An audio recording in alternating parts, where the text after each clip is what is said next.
This is an iHeart podcast. Guaranteed human.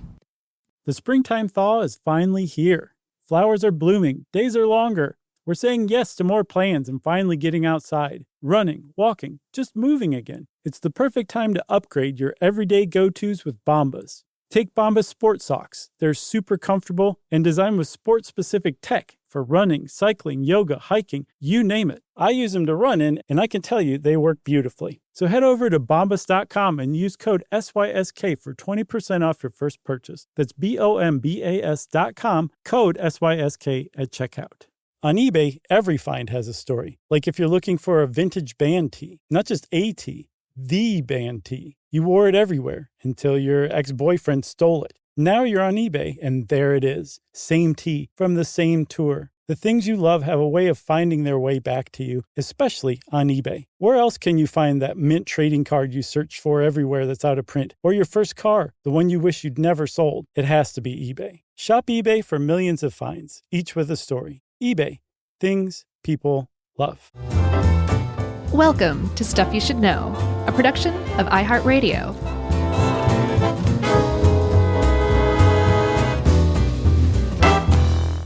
Hey, and welcome to the podcast. I'm Josh, and there's Chuck, Charles W. Chuck Bryant, the best all-around boy. And there's Jerry Rowland, and this is Stuff You Should Know. I really wish I hadn't have told you that. I think I've told you that before, though, so you forgot the first time, so maybe you'll forget again. I can't, you know how people keep lists of like episodes we say we should do or movies we've mentioned or something like that? Mm-hmm. They should keep a list of the different things that we've talked about and then completely forgot we talked about, because I'm sure it would be extensive. Yeah, big list.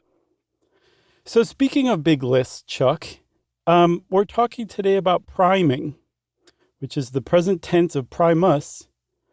And what it refers to is it's a psychological term where you are prompted to respond in a certain way, behave in a certain way, choose a certain selection based on some prompt that was given to you without your knowledge. It could either be flashed so fast or something on a computer screen that your conscious awareness didn't pick up on it. Mm-hmm.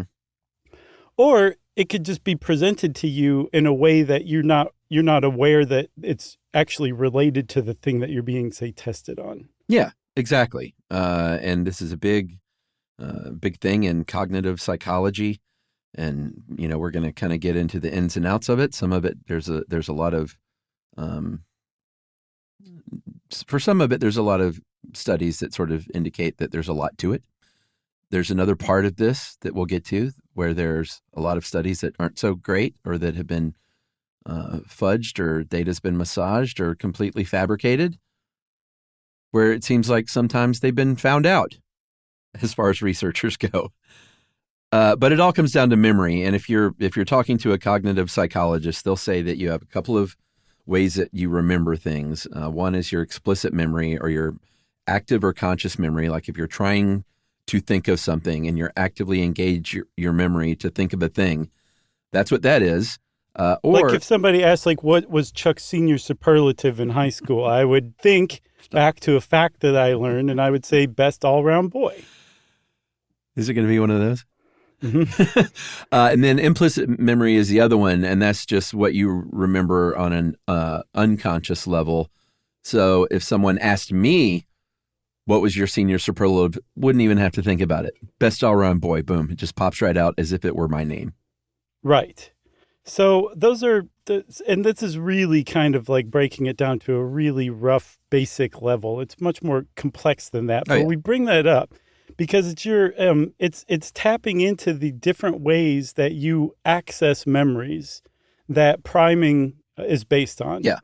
And you said it falls under the rubric of cognitive psychology. Mm-hmm.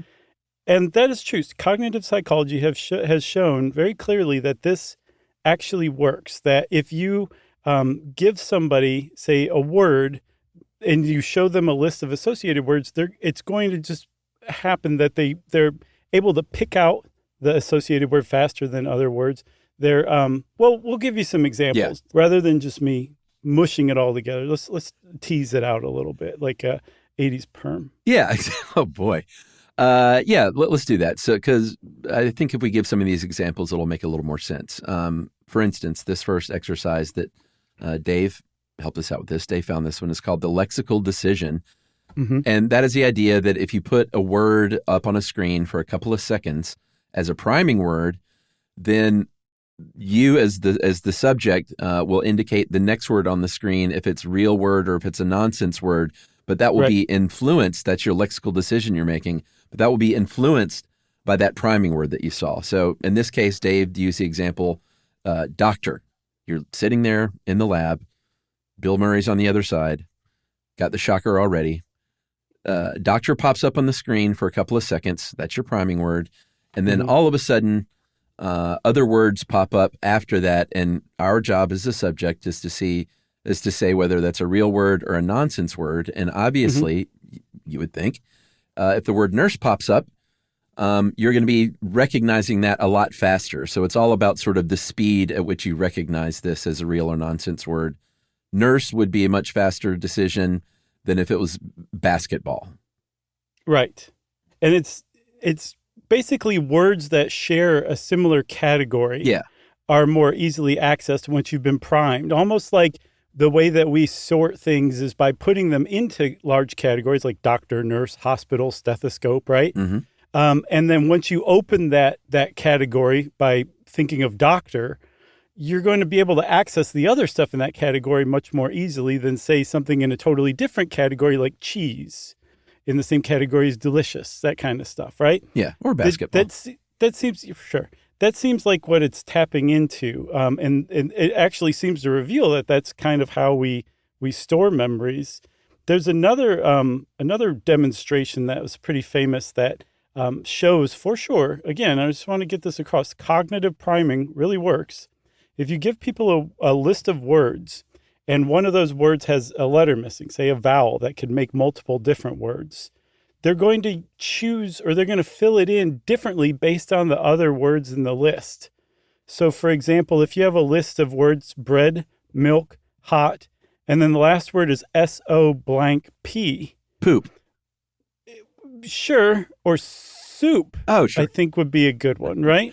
Yeah, and depending on whether you know how to spell, you might spell it with an O or a U. Doesn't matter. You're still getting the point across. Right. Or in another example of the same, missing letter, if it was shower, water, wash, S-O blank P, you might say poop there too, actually.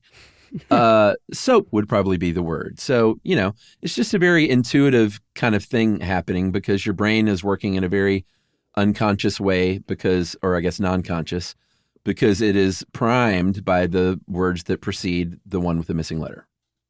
Right. And then there's also there's a number of different ways of priming people cognitively, but one that just makes total sense, and I think we've all run into, is repetition priming. Yeah. To where if you are shown, like, say, a pair of words, maybe sometimes one of which is a nonsense word, and you have to pick out the nonsense words. If you see, like, in a list over and over again, doctor and nurse, it comes up 3 times out of a 7-word pair list. Mm-hmm. You're going to move through those much more quickly because it's right there in the forefront of your mind. So it hasn't faded yet. So you're just going to pick it out faster and faster the more it's repeated. That's a form of priming too. Yeah, and these are all really super basic, examples of cognitive priming. But it does show a lot about how our memory works, that we're not just computers where we can just access a file by clicking on it very easily. Mm-hmm. We develop shortcuts in our brain. We take shortcuts when we see words, relating them to other words.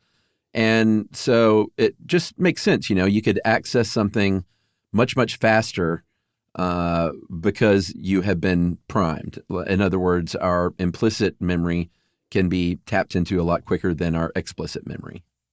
Right. And at the end of each of these experiments, it kind of quickly became tradition where the researcher would stand up and point at the person and be like, "You've been primed."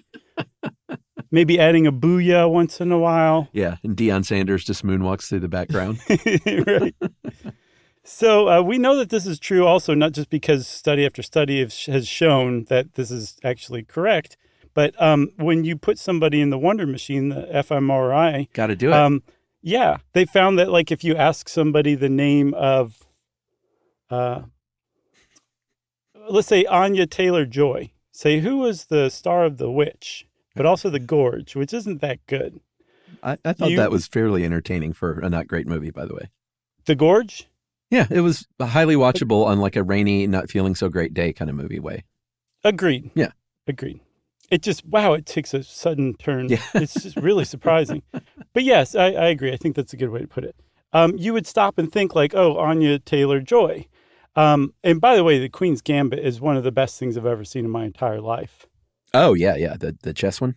Yeah. That was great. Okay.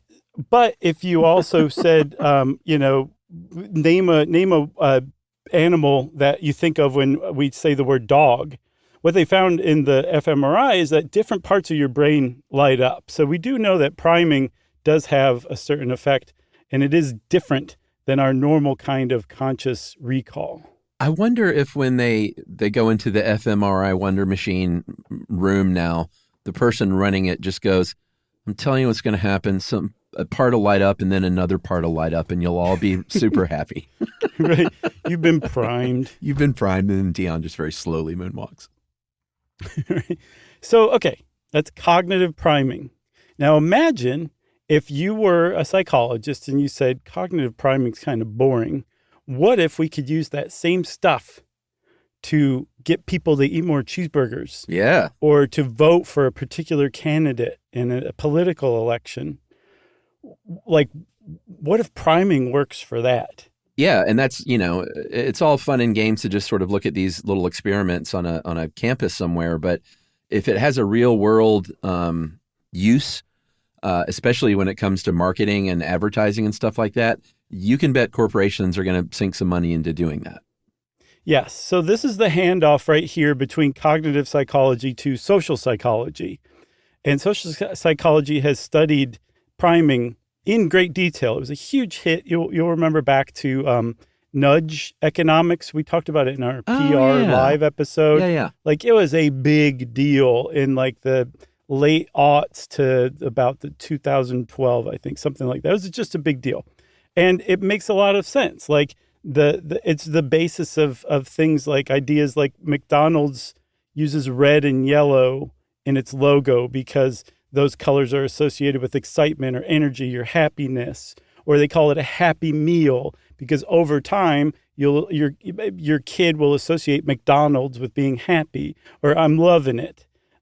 It's just a jingle or whatever, and it makes sense. It's very catchy, but there's some part of your mind that it has been primed to later on associate McDonald's with love, a positive feeling. All of this is examples of social psychology research supporting this idea that you can prime human beings to behave in a certain way just by using these same techniques that cognitive psychologists prove work. Dog, cat, soup, soap, that kind of stuff. Yeah, as long as you beat them over the head with it over and over and over again, because repetition is one of the real keys here. Yep. Your brain just being repeatedly exposed to that stimuli is going to, strengthen that association over time. And brands know that, and that's why it drives you crazy during, especially like sports playoffs or something, when you see those same ads over and over and over again. Yeah. It's big business. They're putting a lot of money into sort of manipulating your brain, essentially. Yeah.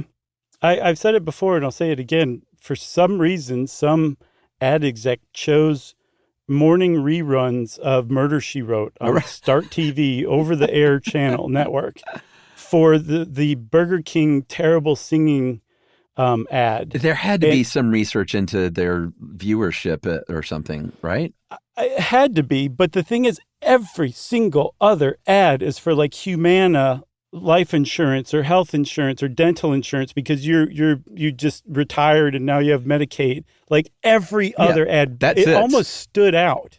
You know what I mean? Well, our senior friends in the world are very concerned about their health and their health care, and they still love those cheeseburgers. That's two things we know. I guess that's it. But it really grated on my nerves because I watch that almost every day. All right. Why don't we take a break here? That's a good table setting, I think. And we'll get back to how this is used in media and politics. Should be no surprise right after this.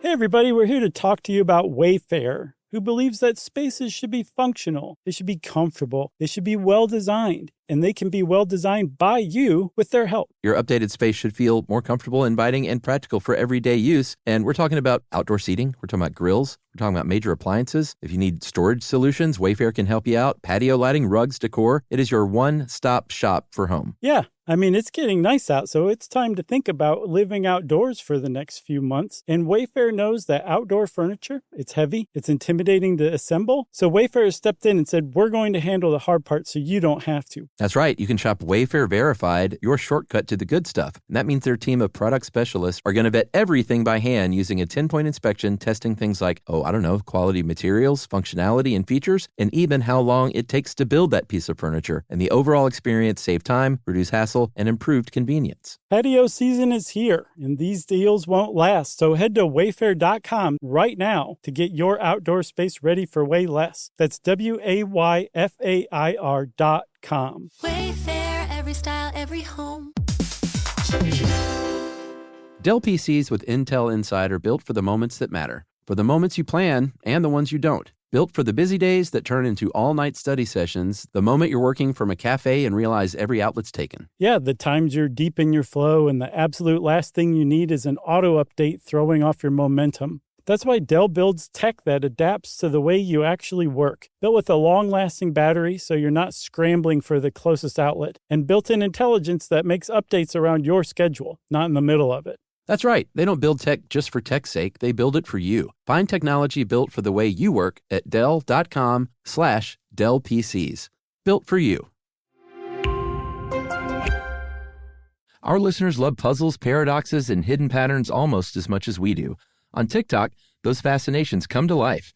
People are breaking down physics, exploring geology, and explaining why the world works the way it does. You'll see impressive experiments, explanations that finally make sense, and connections you didn't expect. It's like having a lab, a lecture hall, and science museum in your pocket.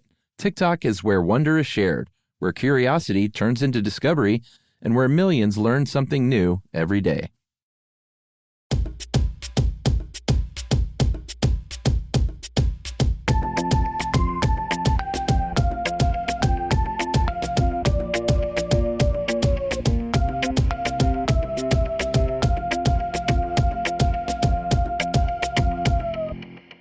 All right, so we're back. As promised, we're going to talk a little bit about the media and politics, hopefully in a way that's just sort of quick and easy and doesn't ruffle too many feathers, because what we've seen is media of all stripes do this, and politicians of all stripes do this. So it's not singling anybody out. But when the media gets involved in this kind of thing to shape public opinion, they do so with sort of a three-pronged fork, which is agenda setting, framing, and priming. Agenda setting being like, hey, what are we going to focus on editorially, maybe in today's paper or every day until the election? How are you going to frame this thing to suit what we feel is probably our slant? And then priming. It's basically, it's similar to the first two, but this is the subconscious things where we're going to repeat things. We're going to use certain words, certain images as to just sort of reinforce how we framed it. Yeah. So just for a quick example, let's say the news decides to focus on crime, and that the framing they use is that crime is on the rise. And you hear about this over and over again, night after night on the news, or you read about it over and over again on your favorite news site. Eventually, you're going to be primed to think that crime is on the rise, and you might even be a little scared of it. Or relating to politics, a politician might latch on to that and be like, crime's really hot right now. We're going to make crime like the main point. Mm-hmm. We're going to use it to set the agenda of our campaign, and we're going to tap into that fear that this person, this lack of safety that the people out there watching the news feel because they're being told over and over again, crime is on the rise. Whether it is or not is irrelevant. Yeah, there's no data there. They feel that it is. Exactly. They feel that crime is on the rise. So a politician, are going to tap into that and use it to hopefully get an election, because now we can prime them to get that emotional response out of them over and over again until we finally move them to the voting stations to vote for me, the politician. That's right. I would vote for you, by the way. I would never, ever run for public office. Oh, of course you wouldn't. But I would. Never. I would vote for you for neighborhood watch or something. Would you vote for me for best all-around boy? Oh, man. I mean, you got that one in the bag, buddy. You don't need my vote. Thank you. Dog whistling is something that, you've heard more and more as a sort of a term used in, social media, politics, on the news, stuff like that. And that is when you use a word or a phrase that you you are very much intentionally associating with a negative racial stereotype, but it's not explicit. So it operates on the unconscious level. And this is where they tap into implicit bias, something that everybody has. And, using these coded words, basically, there are things that I will never take one of these. It scares me to death. So I would never sit down for an implicit bias test because I don't want to know what my implicit biases are. Mm-hmm. It's absolutely terrifying. Mm-hmm. Because we all have them. I guess that's probably cowardly, and I should know what my implicit biases are so I can try and correct those. But it's basically when they sit you down and you say, all right, respond very quickly, as quick as you can, to a series of images or words. And anything within 200 and 600 milliseconds is your implicit memory. Anything after that, you're thinking about. And that's explicit memory. Right. Two things about that. One, if implicit bias is a universal thing and everybody has it, you're free. You don't have to feel as bad about it. I mean, it's definitely something you should work to correct if you can, but you don't have to feel like it's just you. Right. That's one thing. And then the second thing too, Chuck, is if it is true that we all are implicitly biased, say like along racial lines, mm-hmm. I feel like you could explain it by saying, it's an example of our evolutionary history not being caught up yet to our current social history. Like when we formed modern societies, we jumped light years ahead as far as evolution goes. And the way that we think and see the world just completely just hit warp speed. But evolutionarily, there's still a big lag catching up to it. So we're fearful of people who don't look like us or have a slightly different culture or live in a different nation. Yeah. Just evolutionarily speaking, even though we know we shouldn't feel that way, that's not actually how things are, that conflict between those two things is what the real issue is. Yeah. Oh, boy. That really lets us all off the hook, I guess. Right. So we don't have to do anything about it. It'll work itself out in 10,000 years. Well, here's the thing, though, is when people sit down for these tests, they found that even people who explicitly disagree with any kind of racial stereotyping, like I would never do that, I don't have those at all, mm-hmm. they even, I was about to say fail those tests, they even chart on those tests as showing implicit bias. Right. So we've made it pretty squarely into social psychology territory right now. And there were some early experiments trying to figure out how you can persuade people using priming, right? It's like the 70s, right? Yeah, late 70s, early 80s. And so one of the first ones came out of 1979, and it was a social psychology experiment where you gave people scrambled word list and said, make a sentence out of this. Right. And so you would get something neutral like her found knew I. And I knew her is a sentence you could make out of that. Or you would give something like leg break arm his. You could say break his arm. And so one group was given more hostile word scrambles mm-hmm. to make sentences out of. The other was more neutral. And then that was part one. After that, they were asked to to consider a hypothetical scenario in which somebody's kind of ambiguously responding or interacting with somebody. I think I saw that Donald is refusing to pay rent until his landlord paints his apartment. And the people who were given the hostile word scrambles rated Donald as much more hostile than the people who were given the neutral word scrambles. So what they're showing is that you can nudge people toward forming an impression about someone they know basically nothing about, based on priming them to feel one way or another about them. And then that was like, if we can do that, man, what else can we do? That really opened the floodgates. Yeah, and we're about to tick through a series of little things like that might be mind-blowing for you, where you're like, oh my God, I can't believe that works. But just, sort of put that in your pocket for now.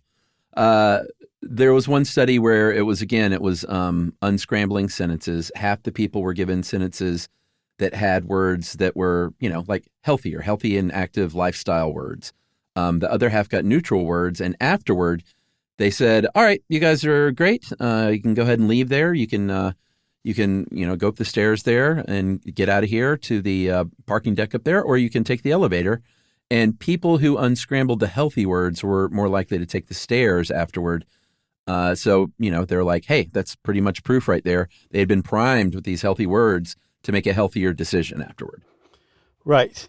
And like we said, we'll talk about some of the more shocking or surprising studies. But before that, we need to mention a guy named John Bargh, who became basically the rock star of this field. Starting in the 90s, he essentially wrote a paper that said, like, all of this is possible. Like, here's how you do that. Here's how you take the findings of cognitive priming and turn it into social or behavioral priming.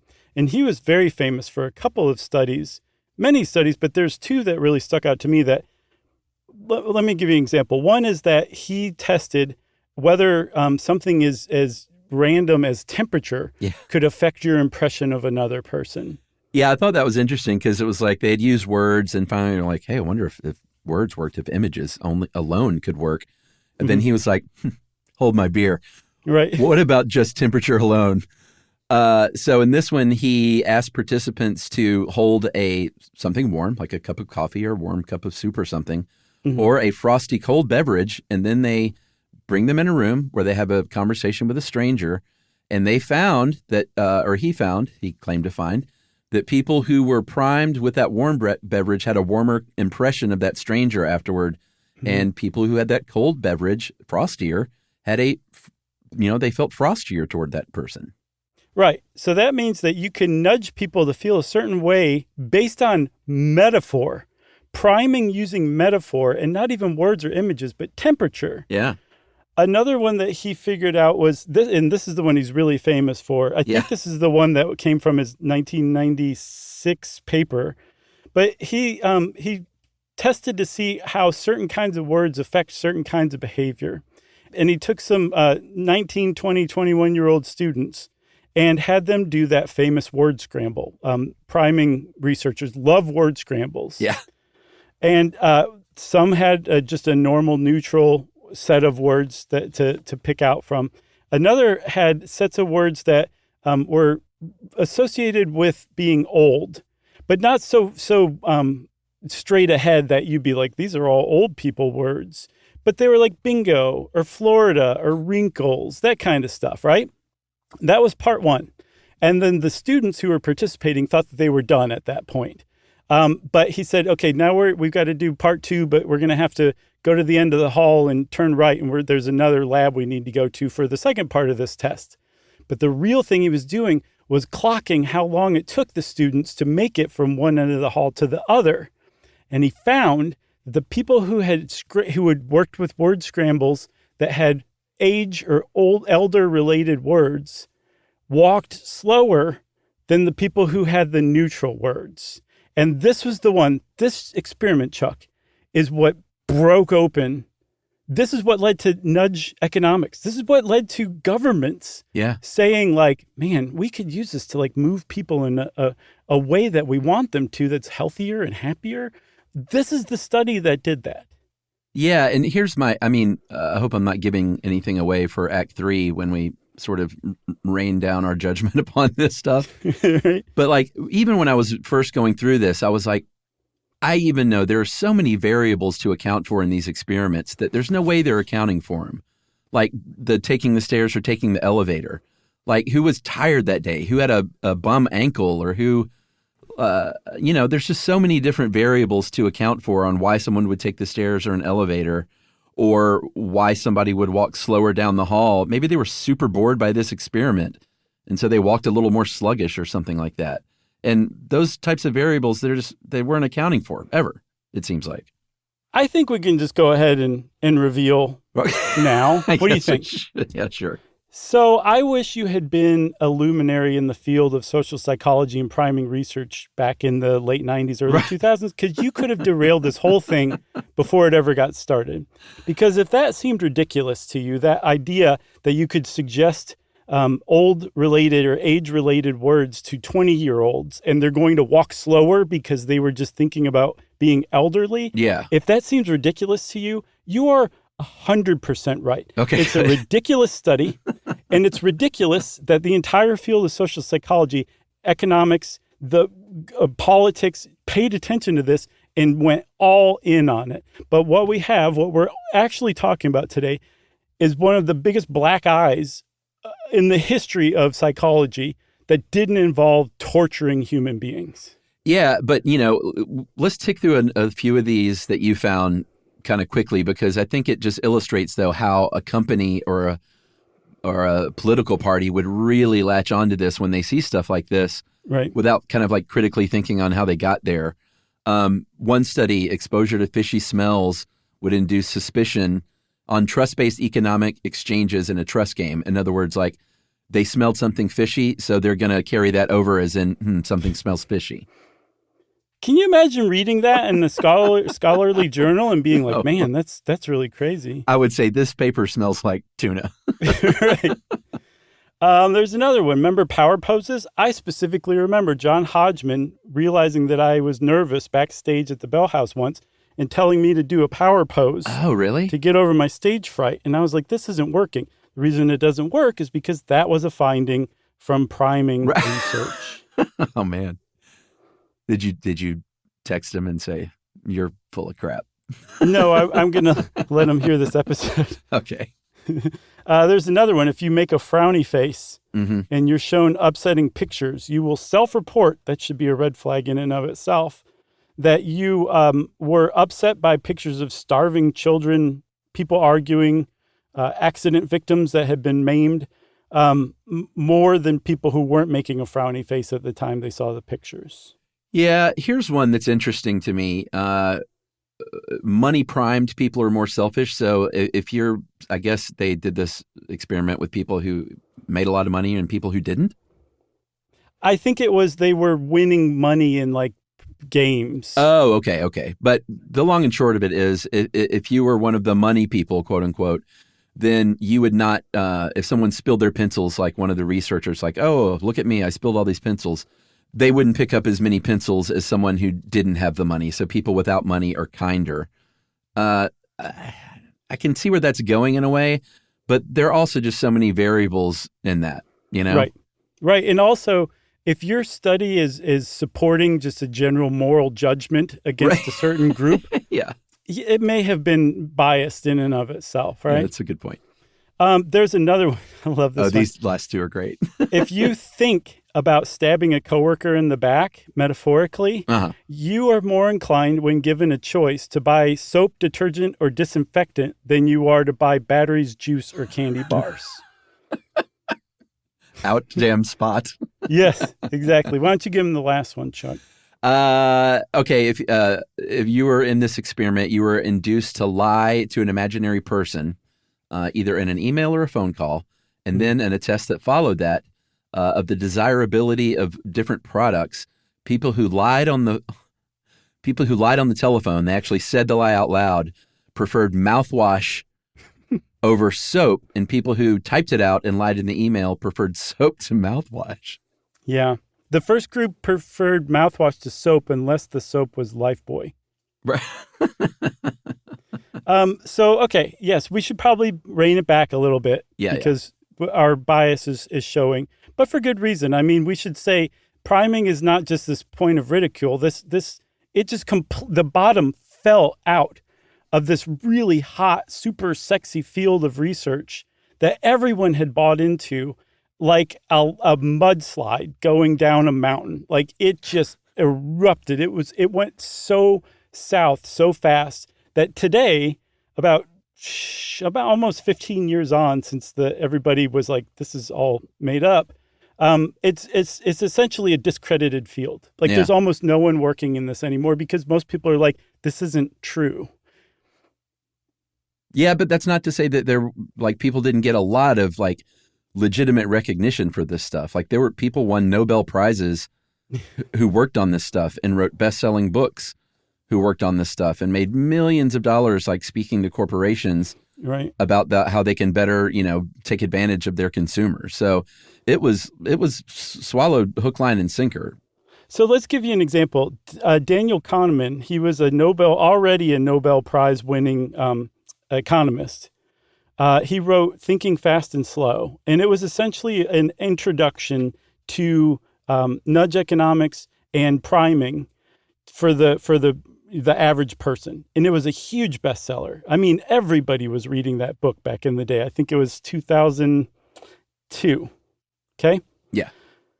In this book, he says, this is a quote, "Disbelief is not an option. The results are not made up, nor are they statistical flukes.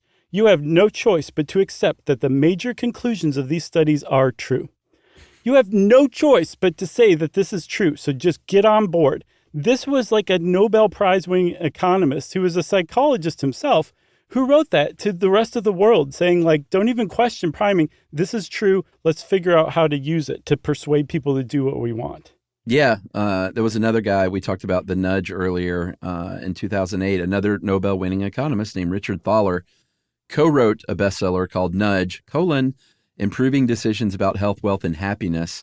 And in that book, he talked about social priming experiences, benign paternalism, or that nudge that, you kind of mentioned earlier toward making a better decision.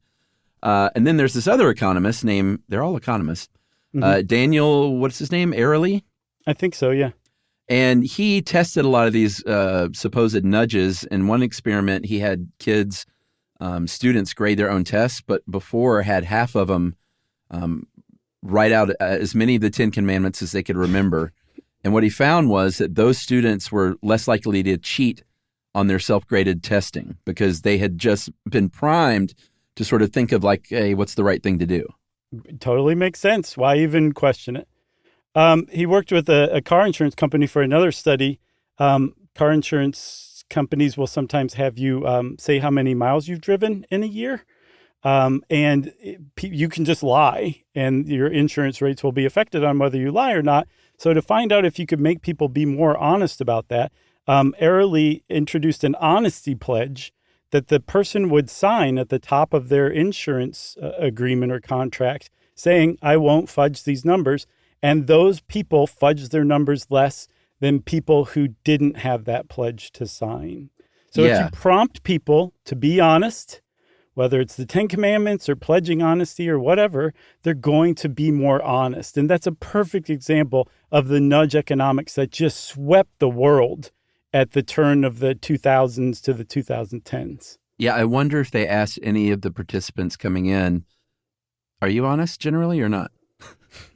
Self-report. Maybe we should take a break here. It's a good time for a break. And we'll come back and sort of talk about the big problem with all this, which is, scientifically speaking, the replication of these studies right after this.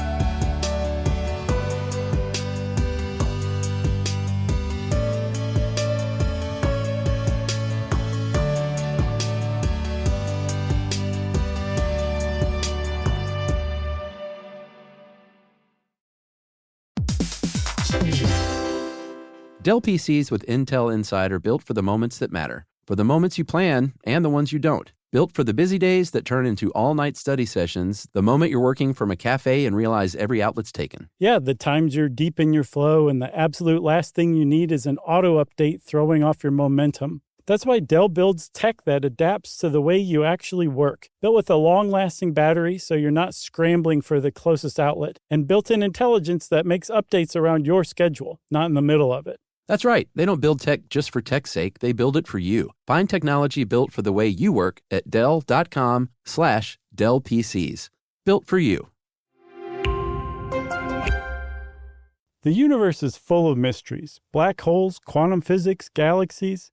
On TikTok, millions of people are learning more about the universe around them every day. Scientists break down complex theories, demonstrate experiments, and connect dots between the cosmos and our daily lives.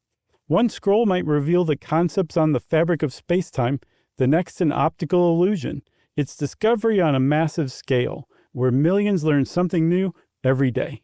Spectrum Business keeps businesses of all sizes connected seamlessly with fast, reliable internet, advanced Wi-Fi, phone, TV, and mobile services. That's right. And Spectrum Business offers 100% US-based customer support 24/7 to help you stay up and running. And they offer tailored connectivity solutions with packages built for your business budget. Yeah, so it's no wonder millions of business owners rely on Spectrum Business to keep them connected. Visit spectrum.com/business to learn more. Restrictions apply. Service is not available in all areas.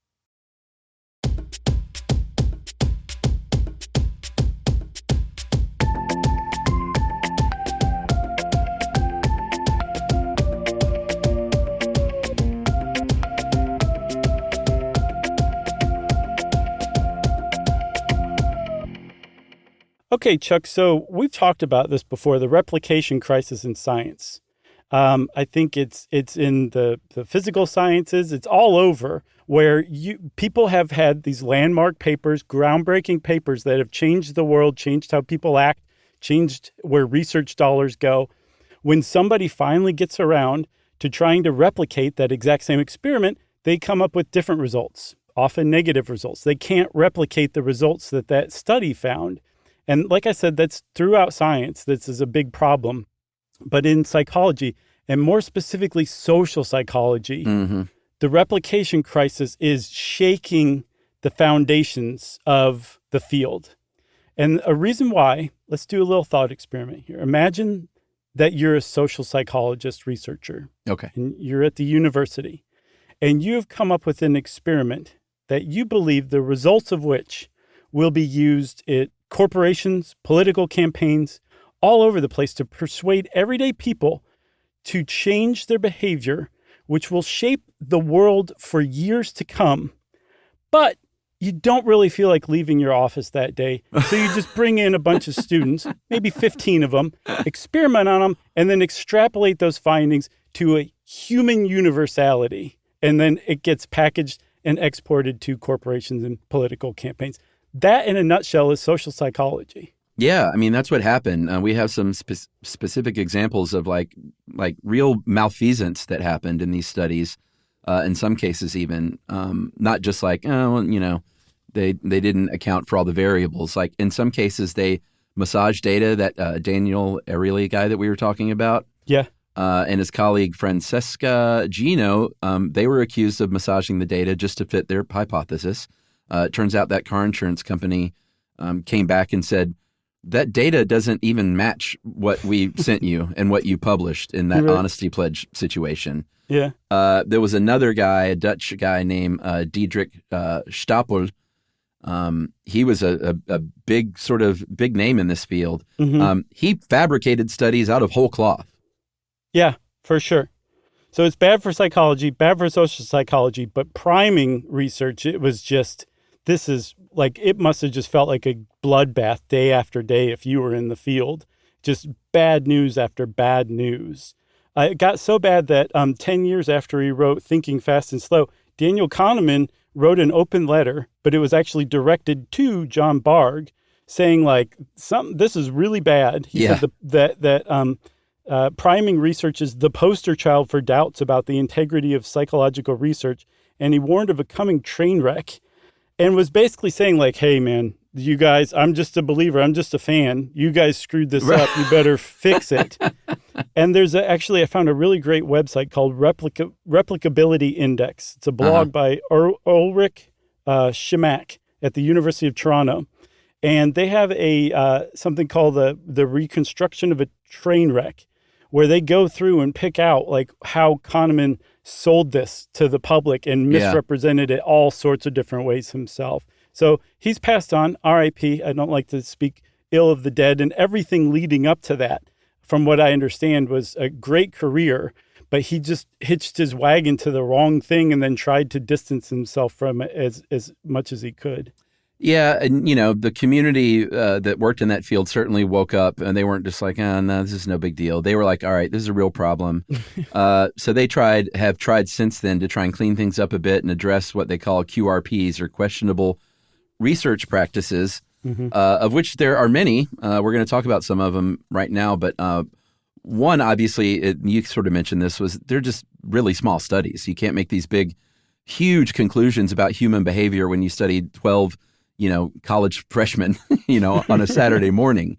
Right. As part of the open science movement, and this is pretty cool. I didn't know about this, but researchers are now encouraged to register their studies ahead of time, including what their hypothesis is, before they collect the data. And that'll keep them from what's called harking, hypothesizing after results are known. So basically like, hey, here's what I think's going to happen. Now let's do the study, but it's officially registered, so I can't sort of pick and choose what I look at. Right. There's another big problem called p-hacking, which is taking data and then making it work statistically so that these random flukes suddenly became statistically significant. Yeah. That's a big problem. And I read that it's not so much that researchers were sitting there purposefully massaging their data over and over and over again to tease out some results that they could publish, but it was more like they were just falling for flukes being more significant than they were. That's what I read, that was really the big problem, that it wasn't like an entire field of bad actors. Yeah, I mean, I sort of get it in a way, and we've talked about this in our scientific method show and other episodes too, where you put all this time and you want your thing to pan out that you think is true. So I get the inclination, but you can't fudge numbers. You can't look at stuff that just backs up your conclusion. You can't throw stuff in the file drawer that doesn't. Right. And this is one of the things they talked about, the file drawer. Like, you got to make all this stuff public.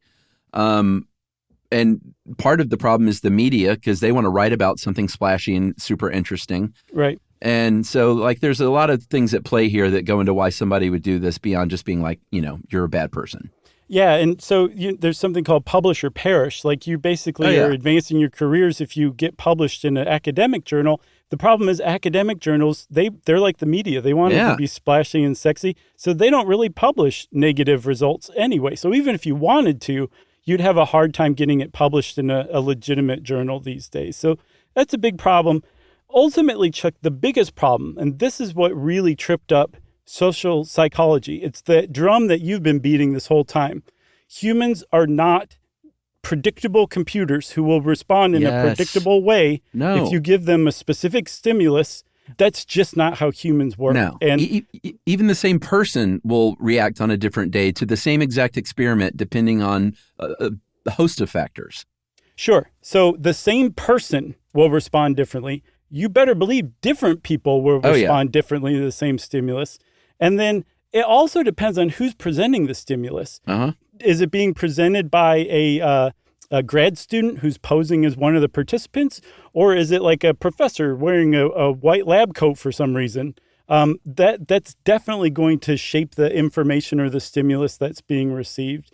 And that when you put all this together, it's essentially impossible to replicate a priming study. And if you get the same results, that's essentially a statistical fluke from what I understand.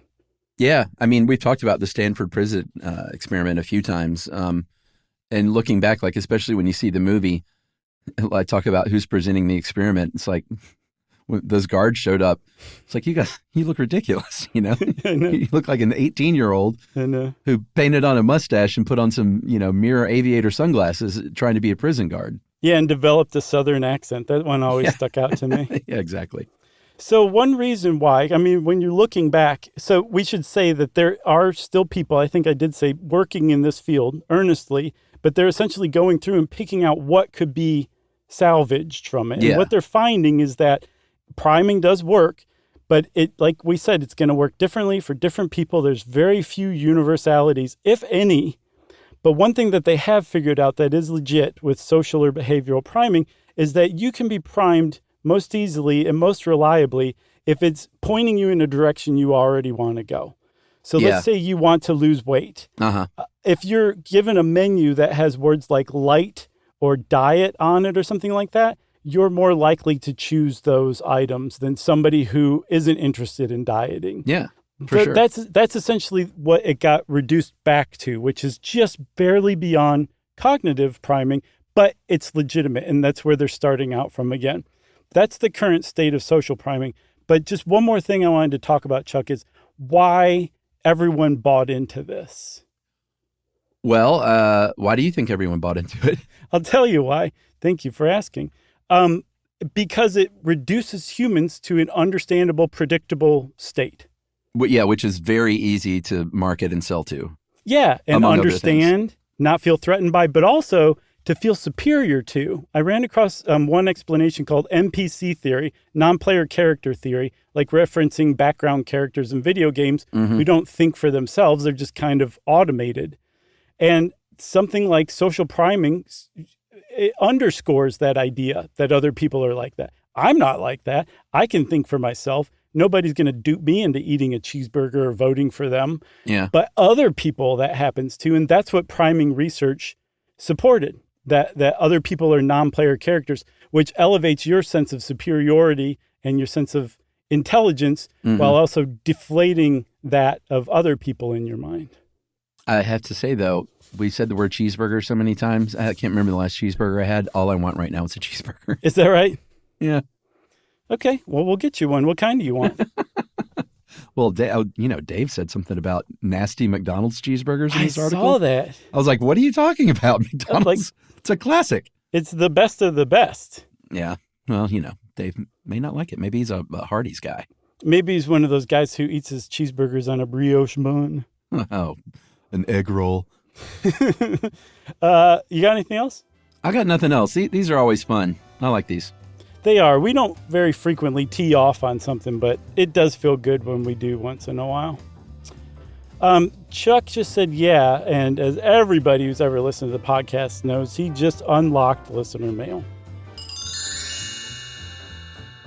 Hey guys, I listen to your wonderful podcast about 3 hours a day on my way to and from work. I want to say thank you for all of that over the years. I had a very funny incident the other day listening to the Sea Monkeys episode. I was coming home after a long day, and that episode came on. I was really tired. And when I originally fell asleep against the window, I take it the person isn't driving. I hope not. When I originally fell asleep, I was listening to the history of sea monkeys. To my surprise, though, I woke up and heard white supremacists and the KKK. I panicked and jumped out of my seat thinking I had missed my stop by a long shot. And I had finished an episode and started a completely different one. I was not expecting the Sea Monkey episode to take that turn, you guys. I was relieved to find out that not much time had passed and I didn't miss my stop, but also a little distressed to find out the dark history of such an innocent children's product. Yeah. I live in Istanbul as a foreigner, and your podcast gives me a little taste of home. It's comforting on those days when I want to tune in to two smart guys talking about something interesting. Really appreciate you for all the work you do and all the fun moments you've given me on the bus. And that is from Katie Sezenler. Katie knows how to speak our language, doesn't she? Katie really knows. She knows how to flatter. Thanks a lot, Katie. Have fun in Istanbul. That's very exciting and thrilling, and I'm glad you did not miss your stop. If you want to be like Katie and let us know where you live and some funny story about stuff you should know, we love that kind of thing. You can wrap it up, spank it on the bottom, and send it off to stuffpodcast@iheartradio.com. Stuff You Should Know is a production of iHeartRadio. For more podcasts from iHeartRadio, visit the iHeartRadio app, Apple Podcasts, or wherever you listen to your favorite shows.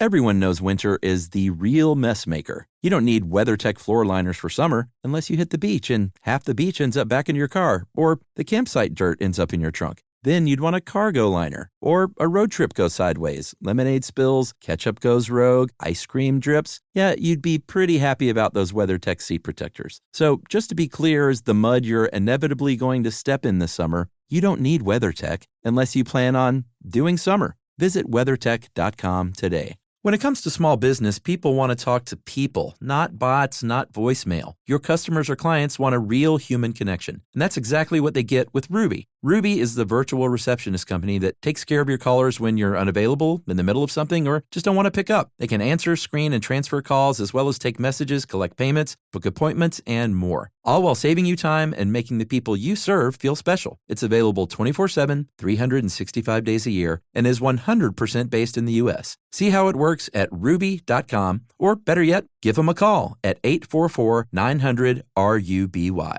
Mom, can I have Lingo Kids? Dad, Lingo Kids, please! When did we become the Lingo Kids house? No idea. Last week it was dinosaurs. This week it's... Lingo Kids! Why Lingo Kids? Because it's the best thing ever. We can play games with astronauts, wild animals, and superheroes. With more than 4,000 interactive games, songs, and shows, Lingo Kids is the #1 entertainment platform for young kids. So, no dinosaurs? And dinosaurs! Lingo Kids! Everything kids love. Download it for free. This is an iHeart podcast. Guaranteed human.